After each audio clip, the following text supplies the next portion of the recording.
మళ్ళీ వాళ్ళని రిపోర్ట్ చేయాలి. రిపోర్ట్ అంటే అడవ సొమ్ము వాళ్ళ సొమ్ము 20,000 కోట్లు వడ్డీ వాళ్ళ టెక్షన్ వడ్డీ వాళ్ళకు తెలుసు కాబట్టి రకరకాల సమస్య బోర్డు సమస్య కానీ ప్రజలు కానీ ఇరిగేషన్ కానీ ఒక రైతు సంబంధించిన కాబట్టి ముఖ్యంగా నేను గతంలో పార్టీ కాంగ్రెస్ తెలియకపోయినప్పుడు కొన్ని ఈ ప్రాంతాల వాళ్ళకి కామెంట్ చేశాను. వేదావతి ఇంద్రవల్ల వెళ్ళేసి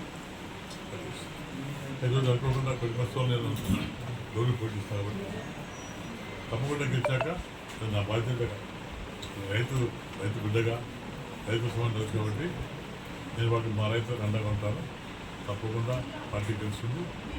ఇప్పుడు వెంటనే ఏవైతే ప్రామిస్ చేసామో ఈ ప్రాంతాల్లో తప్పకుండా కంప్లీట్ చేస్తాను. సమస్య రైతులకు నేను ఎన్నోటి అంటూ ఉంటాను.